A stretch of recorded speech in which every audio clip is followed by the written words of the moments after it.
Gure elkartasuna adierazteko, esateko ostalaritzak kalean gertatzen den gauzekin ere inplikatuta egon behar dela, guztiok egon behar garela, eta justizia hau lehenbailen bukada dadila.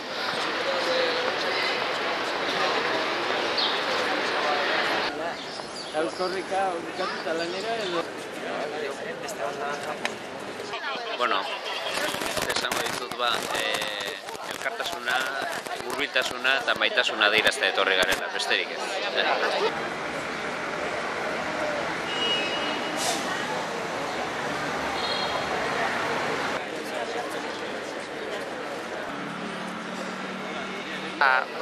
Tabernariok kalean gertatzen diren gauzetaz pixka kezkatu behar gera, eta argi dago egunkariko langileekin posizio handia egiten ari dela, eta kala inongo logikarik egiten ari dena, eta eskatzen dugu berala historia honen amaiera.